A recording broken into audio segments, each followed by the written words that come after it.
नमस्कार दोस्तों, आप सभी का स्वागत है हमारी एक नई वीडियो में। और हम जो टॉप 50 क्वेश्चन है इसकी ये पार्ट 2 है, जिसमें हम 50 क्वेश्चन करने वाले हैं एनटीपीसी अपने सीबीटी 2 के लिए, और यूजी जो अभी होने वाला है उसके लिए भी काफ़ी इंपॉर्टेंट है। और सारे ऑल एग्ज़ाम जो होते हैं हमारे ऑल ओवर इंडिया में, स्टेट एग्ज़ाम्स होते हैं जो भी, यूपी पुलिस हो गया, यूपी कांस्टेबल जो भी है, उन सब के लिए भी ये काफ़ी इंपॉर्टेंट क्वेश्चन है। तो हम ये शुरू करते हैं। उसके पहले ये बोलना चाहूँगा कि आप हमारे चैनल को सब्सक्राइब कर लें, और पहले क्वेश्चन की तरफ हम आगे बढ़ते हैं। तो बौद्ध धर्म में बुद्ध द्वारा सारनाथ में दिए गए प्रथम उपदेश क्या कहलाता है? तो ऑप्शन ए है महापरिनिर्वाण, दूसरा है धर्म चक्र प्रवर्तन, तीसरा है महाविनिष्क्रमण, या तीसरा है समाधि। तो यहाँ पे जो हमारा आंसर हो जाएगा वो हो जाएगा ऑप्शन बी, धर्म चक्र प्रवर्तन। तो बुद्ध ने ज्ञान प्राप्ति के बाद सारनाथ में अपने 5 शिष्यों को पहला उपदेश दिया था, जिसे धर्म चक्र प्रवर्तन कहा जाता है। ग्रह त्याग को महाविनिष्क्रमण और मृत्यु को महापरिनिर्वाण कहा जाता है। दूसरे क्वेश्चन की ओर हम आगे बढ़ते हैं। तो वर्ष 1916 में होम रूल लीग आंदोलन की शुरुआत किसने की थी? Option A Sarojini Naidu, option B Annie Besant, option C Mahatma Gandhi, और ऑप्शन डी मोहम्मद अली जिन्ना। तो इसकी शुरुआत एनी बेसेंट ने की थी, तो हमारा ऑप्शन बी यहाँ पे करेक्ट हो जाएगा। भारत में होम रूल लीग की शुरुआत बाल गंगाधर तिलक और एनी बेसेंट ने की थी। एनी बेसेंट ने मद्रास से और तिलक ने पुणे से इसकी शुरुआत की। एनी बेसेंट 1917 में कांग्रेस की पहली महिला अध्यक्ष बनी थी। तो ये आपको याद रखना है। अब आते हैं तीसरे प्रश्न की ओर। तो बरदौली सत्याग्रह जो 1928 में हुआ था का नेतृत्व किसने किया? तो महात्मा गांधी, जवाहरलाल नेहरू, सरदार वल्लभ भाई पटेल, या लाला लाजपत राय। तो यहाँ ऑप्शन सी सही हो जाएगा हमारा, सरदार वल्लभ भाई पटेल। गुजरात के बरदौली में किसानों पर बढ़ाए गए कर के विरोध में यह आंदोलन शुरू हुआ था। इसकी सफलता के बाद वहाँ की महिलाओं ने वल्लभ भाई पटेल को सरदार की उपाधि दी थी। तो ये भी आपको याद रखना है कि बरदौली सत्याग्रह के दौरान वल्लभ भाई पटेल को सरदार की उपाधि मिली। चौथा क्वेश्चन है, पानीपत की तीसरी लड़ाई 1761 में किसके बीच लड़ी गई?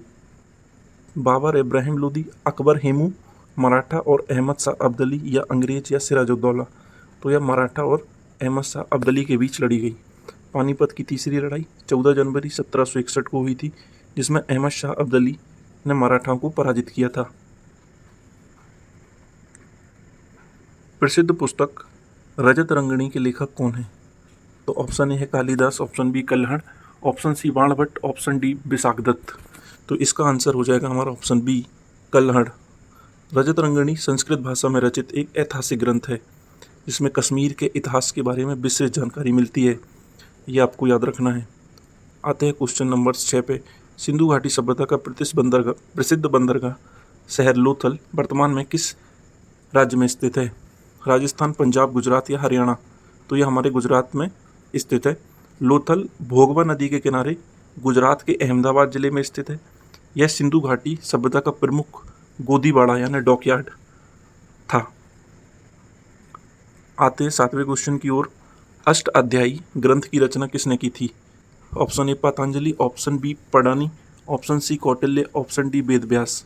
तो इसकी जो रचना है पढ़ानी ने की थी। अष्टाध्यायी संस्कृत व्याकरण का सबसे प्राचीन और प्रमाणिक ग्रंथ है, जिसे महर्षि पढ़ानी ने लिखा था। 8वें क्वेश्चन की ओर आते हैं। दिल्ली सल्तनत के किस सुल्तान ने बाजार नियंत्रण नीति या मार्केट कंट्रोल पॉलिसी लागू की? इल्तुतमिश, बलबन, अलाउद्दीन खिलजी, या मोहम्मद बिन तुगलक। तो अलाउद्दीन खिलजी इसका करेक्ट आंसर होगा, ऑप्शन सी, अलाउद्दीन खिलजी। अलाउद्दीन खिलजी ने अपनी विशाल सेना के भरण पोषण के लिए वस्तु के दाम निश्चित किए और राशनिंग व्यवस्था लागू की थी। तो ये आपको याद रखना है। 9वें क्वेश्चन की ओर आते हैं। तो भारतीय राष्ट्रीय कांग्रेस की प्रथम महिला अध्यक्ष कौन थी? अच्छे से क्वेश्चन को, प्रथम महिला भारतीय। तो यहाँ पे एनी बेसेंट, सरोजनी नायडू, सुचेता कृपलानी, अरुणा आसिफ अली। तो यहाँ आंसर हो जाएगा सरोजनी नायडू। सरोजनी नायडू ने 1925 में कानपुर अधिवेशन की अध्यक्षता की थी। ध्यान रहे कि एनी बेसेंट पहली महिला अध्यक्ष थी 1917, लेकिन वो भारतीय नहीं थी। असहयोग आंदोलन नॉन कोऑपरेशन मूवमेंट को किस घटना के बाद स्थगित कर दिया गया था? जलियांवाला बाग हत्याकांड, चौरी चौरा कांड, पूना एक्ट, या गांधी इरविन समझौता। तो इसको ऑप्शन बी हमारा सही हो जाएगा, चौरी चौरा कांड। 4 फरवरी 1922 को गोरखपुर के चोरी चौरा में गुस्साई भीड़ ने एक पुलिस थाने में आग लगा दी थी, जिससे 22 पुलिसकर्मी मारे गए थे। इस हिंसा से दुखी होकर गांधी जी ने इस आंदोलन को वापस ले लिया था। 11वें क्वेश्चन की ओर आगे बढ़ते हैं। तो भारतीय संविधान के अनुच्छेद 315 किससे संबंधित है? ऑप्शन ए चुनाव आयोग, ऑप्शन बी संघ लोक सेवा आयोग, ऑप्शन सी वित्त आयोग या ऑप्शन डी राष्ट्रीय मानवाधिकार आयोग। तो 315 के तहत जो संघ लोक सेवा आयोग और राज्य लोक सेवा आयोग आते हैं। अनुच्छेद 315 के तहत केंद्र के लिए एक लोक सेवा आयोग होगा यानी यूपीएससी, और प्रत्येक राज्य के लिए एक राज्य लोक सेवा आयोग होगा का गठन का प्रावधान किया गया था। भारतीय संविधान की 8वीं अनुसूची में कुल कितनी भाषाओं को मान्यता दी गई है? 14, 18, 22 या 25? तो इसमें ऑप्शन हमारा सी करेक्ट हो जाएगा। 22 भाषाओं को मान्यता दी गई है। मूल रूप से जो संविधान था उसमें 14 भाषाएं थीं, लेकिन विभिन्न संशोधन हुए, चूँकि 3 संशोधन हुए थे, इसमें 3 संशोधन किए गए थे। इसके बाद इसमें डोगरी, मैथिली, संथाली, बोडो समेत 22 भाषाएं शामिल हो किया जा चुका है। भारत के पहले उप प्रधानमंत्री यानी डिप्टी प्राइम मिनिस्टर कौन थे? जवाहरलाल नेहरू, सरदार वल्लभ भाई पटेल, डॉक्टर भीमराव अंबेडकर या मोरारजी देसाई? तो हमारा करेक्ट आंसर हो जाएगा सरदार वल्लभ भाई पटेल। सरदार वल्लभ भाई पटेल गृह मंत्री भी थे और पहले उप प्रधानमंत्री थे, पर भारत के संविधान में उप प्रधानमंत्री पद की कोई औपचारिक उल्लेख नहीं है। ये सिर्फ नाम के होते हैं कि इनको डिप्टी प्राइम मिनिस्टर बनाया गया। 14वें क्वेश्चन की ओर आते हैं। संविधान के किस संशोधन द्वारा शिक्षा का अधिकार, राइट टू एजुकेशन को मौलिक अधिकार बनाया गया? 42वें संविधान द्वारा, 44वें संविधान संशोधन द्वारा, 86वें संविधान संशोधन या 92वें संविधान संशोधन? तो इसका करेक्ट आंसर हो जाएगा सी, 86वें संविधान संशोधन द्वारा। 2002 में इसको अनुच्छेद 21A में जोड़ा गया, जिसके तहत 6 से 14 वर्ष के बच्चों के लिए मुफ्त अनिवार्य शिक्षा को मौलिक अधिकार बना दिया गया। तो सन भी पूछ लिया जाता है, 2002 में ये संविधान संशोधन हुआ था। 15वां क्वेश्चन है हमारा, राज्यसभा के पदेन अध्यक्ष कौन होते हैं? तो उपराष्ट्रपति होते हैं, उपराष्ट्रपति होते हैं, प्रधानमंत्री होते हैं, लोकसभा अध्यक्ष होते हैं। तो इसका करेक्ट आंसर हो जाएगा उपराष्ट्रपति। भारत का उपराष्ट्रपति राज्यसभा का सभापति होता है। वह राज्यसभा का सदस्य नहीं होता है, लेकिन उसके पास निर्णायक मत देने का अधिकार होता है। निर्णायक मत क्या होता है? जब 50-50 पे हो जाती है, जब कोई भी चीज़ या जो संशोधन है कुछ भी होता है, तो उस मामले में अपना निर्णायक मत दे सकते हैं ये। 16वां क्वेश्चन है कि मौलिक अधिकारों के हनन होने पर सुप्रीम कोर्ट किस अनुच्छेद के तहत रिट जारी करता है? अनुच्छेद 21, अनुच्छेद 32, अनुच्छेद 226, अनुच्छेद 356? तो अनुच्छेद 32 ऑप्शन हो जाएगा। सुप्रीम कोर्ट की बात हो रही है यहाँ पे। तो अनुच्छेद 32 को डॉक्टर अंबेडकर ने संविधान की आत्मा कहा था, जिसके तहत सुप्रीम कोर्ट को 5 प्रकार की रिट जारी करता है। हाई कोर्ट अनुच्छेद 226 के तहत रिट जारी करता है। 17वें क्वेश्चन की ओर हम आगे आते हैं। तो भारत का प्रमुख चुनाव आयुक्त की नियुक्ति कौन करता है? तो इनकी जो नियुक्ति है संसद द्वारा होती है, प्रधानमंत्री द्वारा होती है, राष्ट्रपति के द्वारा होती है, या भारत के मुख्य न्यायाधीश के द्वारा होती है? तो आपको इसका आंसर बताना है कि किसके द्वारा होती है। तो इनकी जो नियुक्ति होती है वो हमारे राष्ट्रपति के द्वारा होती है। चुनाव आयोग का उल्लेख भाग 15 में और अनुच्छेद 324 में है। मुख्य चुनाव आयुक्त का कार्यकाल 6 वर्ष या 65 वर्ष की आयु, जो भी पहले हो, तक होता है। 18वें क्वेश्चन की ओर हम आगे आते हैं। तो भारतीय संविधान में संसदीय शासन प्रणाली किस देश के संविधान से ली गई है? पार्लियामेंट्री सिस्टम पूछा गया है। अमेरिका से, ब्रिटेन से, कनाडा से या ऑस्ट्रेलिया से? तो इसका हमारा आंसर हो जाएगा ब्रिटेन से, क्योंकि भारत में संसदीय प्रणाली, एकल नागरिकता और कानून निर्माण की प्रक्रिया ब्रिटेन के संविधान से ली गई है, जबकि मौलिक अधिकार अमेरिका से लिए गए हैं। 19वें क्वेश्चन की ओर हम आगे बढ़ते हैं। तो यहाँ पे 19वां क्वेश्चन क्या कहता है? 19वां क्वेश्चन हमारा कहता है कि राज्य में राष्ट्रपति शासन यानी प्रेसिडेंट रूल संविधान के किस अनुच्छेद के तहत लगाया जाता है? अनुच्छेद 352, अनुच्छेद 356, अनुच्छेद 360, अनुच्छेद 368, अनुच्छेद 356? करेक्ट आंसर होगा हमारा बी, तो राष्ट्रपति शासन। अनुच्छेद 352 में राष्ट्रीय आपातकाल है, 356 में राज्य आपातकाल या राष्ट्रपति शासन, 360 में वित्तीय आपातकाल का प्रावधान है। पंचायती राज व्यवस्था लागू करने वाला भारत का पहला राज्य कौन था? उत्तर प्रदेश, मध्य प्रदेश, राजस्थान या आंध्र प्रदेश? तो हमारा करेक्ट आंसर यहाँ पे हो जाएगा ऑप्शन सी, राजस्थान। 2 अक्टूबर 1959 को राजस्थान के नागौर जिले में तत्कालीन प्रधानमंत्री जवाहरलाल नेहरू द्वारा देश की पहली त्रिस्तरीय पंचायती राज व्यवस्था शुरू की गई थी। तो आपको उसको राजस्थान याद करके रखना है। भारत का कौन सा राज्य जूट उत्पाद का सबसे बड़ा उत्पादक है? बिहार, उड़ीसा, पश्चिम बंगाल या झारखंड? तो ये जो है हमारा ऑप्शन सी यहाँ पे करेक्ट हो जाएगा। बांग्लादेश जूट का सबसे बड़ा उत्पादक है। जूट को गोल्डन फाइबर भी कहा जाता है। भारत के पश्चिम बंगाल में सबसे बड़ा जूट उत्पादक राज्य है, जबकि वैश्विक स्तर पर बांग्लादेश भारत प्रमुख उत्पादक हैं। तमिलनाडु, उड़ीसा, छोटा नागपुर के कुछ हिस्से में पाई जाने वाली कृषि के लिए कम उपयुक्त लाल रंग की मिट्टी कौन सी होती है? जलोढ़ मिट्टी, काली मिट्टी, लेटेराइट मिट्टी या मरुस्थलीय मिट्टी? तो इसका आंसर आपको देना है, क्या होती है? तो ये होती है हमारी लेटेराइट सॉइल। लेटेराइट मिट्टी में आयरन ऑक्साइड की अधिकता के कारण इसका रंग लाल होता है। यह भारी वर्षा वाले क्षेत्रों में लीचिंग यानी लिच्छालन की प्रक्रिया से बनती है। काजू और चाय की खेती के लिए उपयुक्त होती है। तो ये क्वेश्चन पूछे जाते हैं कि काजू के लिए कौन सी जो सॉइल है, हमारी मिट्टी है, कौन सी उपयुक्त होती है? तो लेटेराइट मिट्टी उपयुक्त होती है। तो आपको इस चीज़ का ध्यान रखना है। 23वां क्वेश्चन है हमारा, भारत और पाकिस्तान के बीच सीमा रेखा है जो उसका नाम क्या है या किस नाम से जाना जाता है? मैकमोहन, रेडक्लिफ, डूरंड या 49वीं समानांतर रेखा? तो इसको बोलते हैं रेडक्लिफ लाइन, यानी ऑप्शन बी सही हो जाएगा। तो 1947 में विभाजन के समय सर साइरल रेडक्लिफ द्वारा इस सीमा का निर्धारण किया गया था। भारत चीन सीमा को मैकमोहन रेखा कहते हैं। 24वां क्वेश्चन है, भारत की सबसे लंबी नदी कौन सी है जो पूरी तरीके से भारत में बहती है? गंगा हो गया, गोदावरी, ब्रह्मपुत्र, सिंधु? तो ऑप्शन ए सही हो जाएगा, गंगा। गंगा नदी की लंबाई 2525 किलोमीटर है। यह भारत की सबसे लंबी नदी है। गोदावरी की जो लंबाई है वो 1465 किलोमीटर है। दक्षिण भारत की सबसे लंबी नदी कौन है? गोदावरी, जिसे बूढ़ी गंगा भी कहा जाता है। 25वें क्वेश्चन की ओर हम आगे बढ़ते हैं। तो काजीरंगा उद्यान जो है नेशनल पार्क किस जानवर के संरक्षण के लिए प्रसिद्ध है? तो आपको बताना है, बंगाल टाइगर के लिए, एक सींग वाले गैंडे के लिए, एशियाई शेर के लिए या घड़ियाल के लिए? तो जो इसका ऑप्शन बी सही हो जाएगा, एक सींग वाला गैंडा।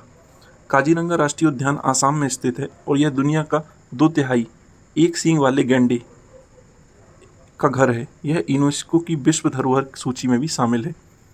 26वें क्वेश्चन की ओर हम आगे बढ़ते हैं। तो सौरमंडल का सबसे चमकीला और सबसे गर्म ग्रह कौन है?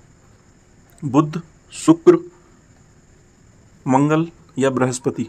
तो हमारा यहाँ पे करेक्ट आंसर जो हो जाएगा वो हो जाएगा शुक्र, यानी ऑप्शन बी हमारा सही हो जाएगा। घने कार्बन डाइऑक्साइड के वायुमंडल के कारण ग्रीन हाउस प्रभाव की वजह से शुक्र सबसे गर्म ग्रह है। इसे भोर का तारा और सांझ का तारा कहा जाता है। 27वें क्वेश्चन की ओर हम आगे बढ़ते हैं दोस्तों। जोग जलप्रपात भारत के किस राज्य और किस नदी पर स्थित है? तो ऑप्शन है कर्नाटक शरावती नदी पर, केरल पेरियार नदी, मध्य प्रदेश नर्मदा नदी या गोवा मांडवी नदी? तो इसका करेक्ट आंसर हो जाएगा ऑप्शन ए, कर्नाटक शरावती नदी। जोग जलप्रपात कर्नाटक के शिवमोगा जिले में शरावती नदी पर स्थित है। इसे महात्मा गांधी जलप्रपात भी कहा जाता है। भारत में हरित क्रांति यानी ग्रीन रेवोल्यूशन के जनक किसे कहा जाता है? वर्गीस कुरियन, एम.एस. Swaminathan, Sam Pitroda, Norman Borlaug? तो इसका ऑप्शन बी सही हो जाएगा हमारा, एम.एस. स्वामीनाथन। वर्गीस कुरियन को वाइट रेवोल्यूशन के लिए जाना जाता है।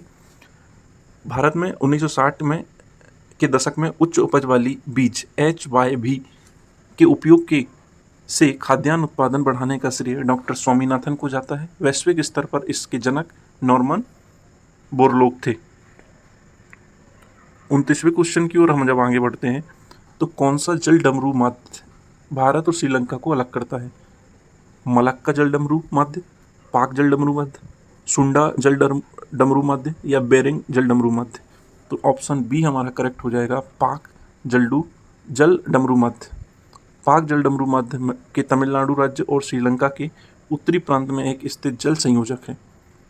तीसरे क्वेश्चन पे आते हैं। नाथुला दर्रा किस राज्य में स्थित है? जम्मू कश्मीर, हिमाचल, सिक्किम या उत्तराखंड? तो ये सिक्किम, ऑप्शन सी हमारा सही हो जाएगा, सिक्किम में स्थित है। नाथुला दर्रा सिक्किम को तिब्बत से जोड़ता है। यह प्राचीन रेशम मार्ग का एक हिस्सा रहा है और व्यापारिक दृष्टि से महत्वपूर्ण है। तो नाथुला सिक्किम में स्थित है।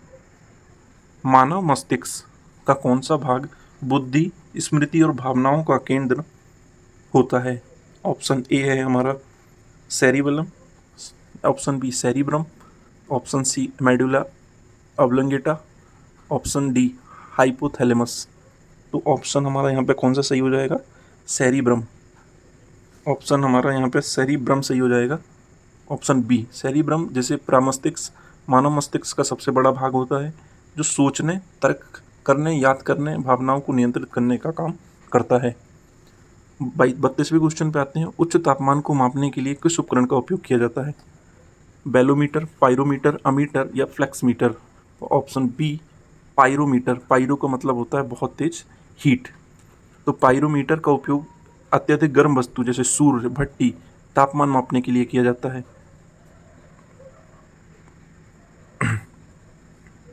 33वें क्वेश्चन की ओर हम आते हैं। तो 33वां क्वेश्चन है। एक क्रिकेट फील्डर तेजी से आती हुई गेंद को पकड़ते समय अपने हाथ को पीछे की ओर खींचता है, तो क्यों खींचता है? तो इसका जो करेक्ट आंसर जो हो जाएगा, इसका करेक्ट आंसर जो हो जाएगा हमारा कि वो समय को बढ़ाता है। क्या हो जाएगा? ऑप्शन ए हमारा सही हो जाएगा कि वह संपर्क के समय को बढ़ाता है। जैसे संपर्क बल कम हो जाता है, मतलब पीछे खींचता है तो बल कम हो जाता है उसका। तो यहाँ पे क्या है, यह न्यूटन के गति के दूसरे नियम संवेग परिवर्तन की दर लगाए गए बल के समानुपाती होती है पर आधारित है। हाथ पीछे खींचने से टाइम बढ़ जाता है, जिससे हाथ पर लगने वाला आघात यानी फोर्स कम हो जाता है और चोट नहीं लगती है, इसलिए ये पीछे की ओर खींचते हैं जिससे समय इंक्रीज हो जाए। 34वें क्वेश्चन की ओर आते हैं। तो बिजली का बल्ब का फिलामेंट किस धातु का बना होता है? तांबा, टंगस्टन और नाइक्रोम या लोहा? तो हमारा इसका जो आंसर हो जाएगा वो हो जाएगा टंगस्टन। ऑप्शन बी हमारा सही हो जाएगा, क्योंकि इसका गलनांक जो है, मेल्टिंग पॉइंट, वो अधिक होता है और अत्यधिक उच्च होता है, जिसके कारण यह उच्च तापमान पर बिना पिघले अत्यधिक प्रकाश देता है। तो इसका ऑप्शन हमारा हो जाएगा ऑप्शन बी। प्रकाश वर्ष किसकी इकाई है? तो इसको हमने कल भी किया था क्वेश्चन को, तो आपको पता होगा ये दूरी की इकाई है। प्रकाश वर्ष एक दूरी की इकाई है। जो कुल दूरी को एक प्रकाश वर्ष कहते हैं। यह खगोल दूरियों को मापने की इकाई है। जंग लगना किस प्रकार की प्रतिक्रिया है? तो जंग लगना किस प्रकार की प्रतिक्रिया है? भौतिक परिवर्तन है, केवल अपचयन है, ऑक्सीकरण अपचयन, रासायनिक परिवर्तन है, विस्थापन परिवर्तन है? तो ऑप्शन सी यहाँ पे सही हो जाएगा, ऑक्सीकरण अपचयन, रासायनिक परिवर्तन। लोहे पर जंग लगना ऑक्सीजन और नमी की उपस्थिति के कारण होता है, जिससे लोहे का भार बढ़ जाता है और यह अपरिवर्तनीय रासायनिक परिवर्तन है। तो कल हमने पढ़ा था कि जंग लगने से क्या लोहे का भार बढ़ता है? कल ये क्वेश्चन हमने देखा था, अगर आपको याद हो तो। 37वें क्वेश्चन की ओर हम आगे बढ़ते हैं। तो भारत का पहला रेलवे विश्वविद्यालय कहाँ स्थित है? ठाणे मुंबई, वाराणसी उत्तर प्रदेश, बड़ौदा गुजरात या डी राउरकेला उड़ीसा? तो ये हमारा ऑप्शन सी सही हो जाएगा, बड़ौदा गुजरात। भारत का पहला रेल विश्वविद्यालय की स्थापना बड़ौदा गुजरात में की गई थी, जिसका उद्देश्य रेलवे और परिवहन के क्षेत्र में विशेषज्ञ तैयार करना है। अब इसे गति शक्ति विश्वविद्यालय के नाम से जाना जाता है। 38वां क्वेश्चन है। भारतमाला परियोजना का मुख्य रूप से किससे संबंधित है? ये तो आपको ये बताना है कि ये किससे संबंधित है। राष्ट्रीय राजमार्गों के विकास से, रेलवे के आधुनिकीकरण से, बंदरगाहों के विकास से या हवाई अड्डों के निर्माण से? तो भारतमाला आपने इसको सुना भी होगा। यह राष्ट्रीय राजमार्ग, ऑप्शन ए यहाँ पे सही है हमारा, इसके विकास से संबंधित है। तो भारतमाला परियोजना भारत सरकार की एक महत्वाकांक्षी सड़क और राजमार्ग परियोजना है, जिसका उद्देश्य पूरे देश में लॉजिस्टिक और माल ढुलाई की क्षमता को सुधार करना है। 39वें क्वेश्चन की ओर हम आते हैं। तो निम्नलिखित में से किस संगठन का मुख्यालय भारत में स्थित है? नाटो, अंतर्राष्ट्रीय सौर संगठन, OECD या अम्पी? तो ऑप्शन बी सही हो जाएगा, इंटरनेशनल सौर संगठन गठबंधन हमारा जो है, इसका मुख्यालय भारत में स्थित है। और कहाँ स्थित है? गुरुग्राम में। गुरुग्राम में स्थित है ये। इंटरनेशनल सोलर अलायंस का मुख्यालय गुरुग्राम हरियाणा में स्थित है। इसकी शुरुआत भारत और फ्रांस ने मिलकर 2015 में की थी। इंटरनेट पर प्रदर्शित वेब पते को क्या कहा जाता है? URL, HTTP, HTML, IP address? तो इसको कहा जाता है URL। URL एक पूर्ण रूप से यूनिफॉर्म रिसोर्स लोकेटर होता है या किसी वेबसाइट या वेब पेज की विशिष्ट डिजिटल पता होता है। नेक्स्ट आगे आते हैं 41वें क्वेश्चन पर। तो reserve bank of India RBI का राष्ट्रीयकरण किस वर्ष हुआ था? 1935, 1947, 1949 या 1955? तो जो इसका राष्ट्रीयकरण हुआ था वो हुआ था 1949। ऑप्शन सी हमारा सही है। RBI की स्थापना 1 अप्रैल 1935 को हुई थी, लेकिन 1 जनवरी 1949 को इसका राष्ट्रीयकरण कर इसे पूर्णतः सरकारी बैंक बना दिया गया। इसका मुख्यालय मुंबई में है। 42वां क्वेश्चन है, पोंगल किस राज्य का प्रसिद्ध फसल कटाई जो सूर्य देवता को समर्पित है? तो पोंगल किसका है? केरल, आंध्र, तमिलनाडु, कर्नाटका? तो इसका आंसर हो जाएगा हमारा सी, तमिलनाडु। पोंगल तमिलनाडु का है। यह 4 दिन चलने वाला प्रमुख त्यौहार है जिसमें फसल की अच्छी पैदावार के लिए सूर्य देवता और प्रकृति के प्रति आभार व्यक्त किया जाता है। तो यह 4 दिन तक चलता है, याद रखना है आपको।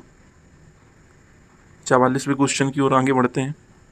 तो कर्नाटक में स्थित हुट्टी और कोलार की खदानें किस उत्पादन के लिए प्रसिद्ध हैं? तो कोयला, लोहा, सोना या तांबा? तो ये सोने के लिए प्रसिद्ध हैं। हुट्टी और कोलार। कर्नाटक भारत का सबसे बड़ा स्वर्ण उत्पादक राज्य है।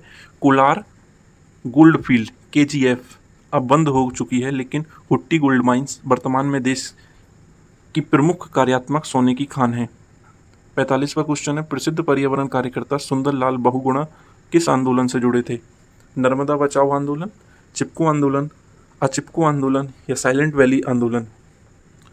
तो जो सुंदरलाल बहुगुणा थे ये चिपको आंदोलन से जुड़े हुए। ऑप्शन बी हमारा यहाँ पे करेक्ट हो जाएगा और यहाँ पे ऑप्शन सी सही होगा ना। तो 1970 के दशक में उत्तराखंड तत्कालीन उत्तर प्रदेश था। पेड़ों की कटाई रोकने के लिए ग्रामीणों ने पेड़ों से चिपक कर विरोध किया था, जिसका नेतृत्व सुंदरलाल बहुगुणा जी ने किया था। नेक्स्ट 46वें क्वेश्चन की ओर हम आगे बढ़ते हैं। तो किसी कंप्यूटर में रैम का पूर्ण रूप क्या होता है? तो इसका फुल फॉर्म पूछा है। तो इसको रीड एक्सेस मेमोरी कहते हैं, रैंडम एक्सेस मेमोरी कहते हैं, रैपिड एक्शन मेमोरी या रन ऑटोमेटेड मेमोरी? तो ऑप्शन बी हमारा सही हो जाएगा, random access memory. RAM computer की प्राथमिक या अस्थायी मेमोरी होती है। कंप्यूटर बंद होने पर स्टोर डाटा नष्ट हो जाता है। तो दोस्तों हमारी क्लास यहाँ पे ख़त्म होती है। Thank you so much. और आप सभी से गुजारिश है कि यूट्यूब चैनल को सब्सक्राइब कर लीजिएगा और ऐसे ही कंटेंट के लिए। और आप देखिएगा जब आपके पेपर में आप जब बैठेंगे तो ऐसे क्वेश्चन देखने को मिलेंगे जो आप यहाँ से पढ़ के जाएंगे। तो ऐसी उम्मीद करता हूँ कि आप चैनल को सब्सक्राइब कर लेंगे। और हमसे ये दूसरा पार्ट है, इसके कम से कम जब तक CBT 2 होगा तब तक हम ये लगातार PYQ की सीरीज चलाते रहेंगे। इसके साथ साथ करंट अफेयर के भी कुछ इंपॉर्टेंट जो मंथ्स हैं हमारे, जो 6th-7th मंथ है, उसका करंट अफेयर भी हम इस पर पूरा कराएंगे। तो आशा करते हैं आपको क्लास अच्छी लगी हो तो आप कमेंट करके बताइए, लाइक कीजिए, शेयर कीजिए और सब्सक्राइब तो कर ही लीजिएगा। तो थैंक यू सो मच।